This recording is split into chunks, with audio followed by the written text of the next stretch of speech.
What's up, YouTube? It's been a while since I made a video. As you can tell, I don't have my 6 set up anymore because I just moved. So pretty much everything is packed up. I had to find everything, and it's been a real pain.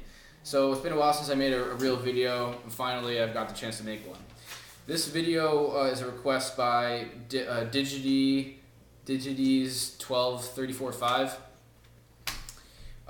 He wants me to do the ups and downs on my guns. I'm going to do 2 of the guns right now because it will take me a really long time to make one video of all my guns. So I'm just going to do the Shocker and the Ego first. They're the easiest. They're the ones I know the best. And I ought to make 2 separate videos. Okay, let's first start with the Ego. Put this aside. Alright, I'll start with the ups on the Ego. First off, it's very, very light, as you heard me say before. It is 14% lighter than the regular 06 Ego and 0.2 inches shorter than the 06 Ego. So it's more compact and more light for the pro players, which is just perfect for the pro players. Another up is definitely the OLED board, as you see here. I put the stock board in here for just the show. It is amazing. People pay like $180 for a board of equivalent quality of the 06 Egos, okay, and the SL66. It's just an amazing board. Very, very, very descriptive. Tells you your mode, your peak rate of fire, your current rate of fire, if there's a ball in the breech, your main battery level. Tells you pretty much everything you have to know. It has 6 modes. It has Semi 1, Semi 2, Ramp 1, 2, and 3, and then it has Training mode. It's also, what is it? Where is it? Easy, very, very easy programming. Probably my favorite feature of this gun is that Eclipse made the board so that you can completely customize this gun to your liking. So it's pretty much having your gun to your own personal settings. You can go in here and you can adjust the trigger activation point. You can adjust your timings, like how long it takes for it to detect a ball in the breech, and it tells you all of this, and you can customize it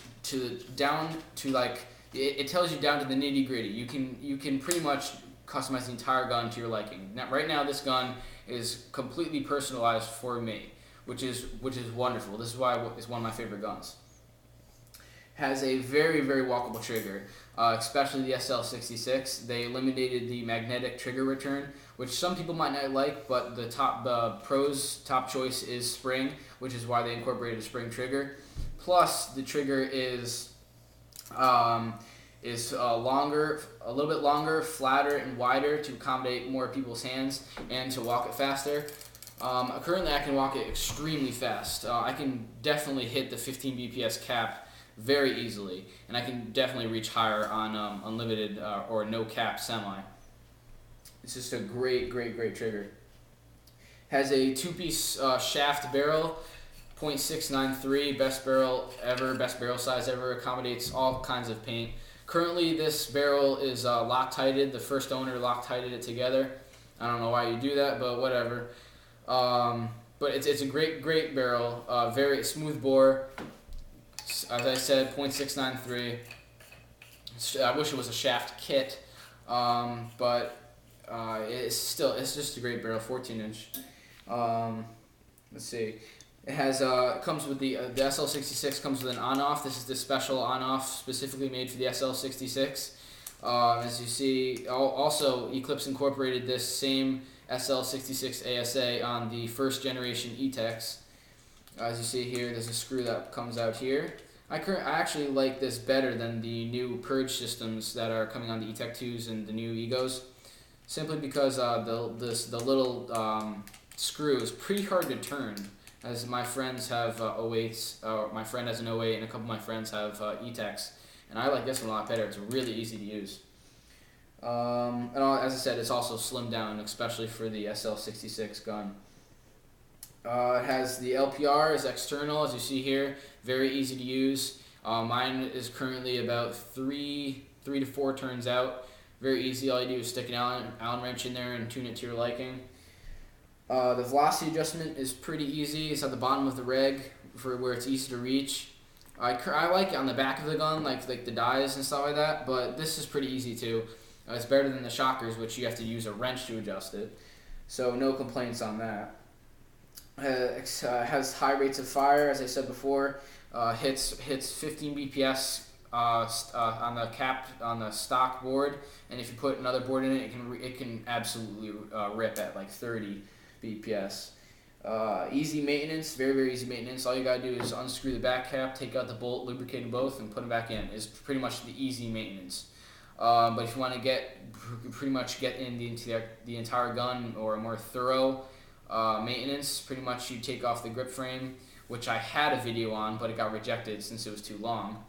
I show how to take apart the regulator in my other video, and otherwise the maintenance is overall pretty straightforward.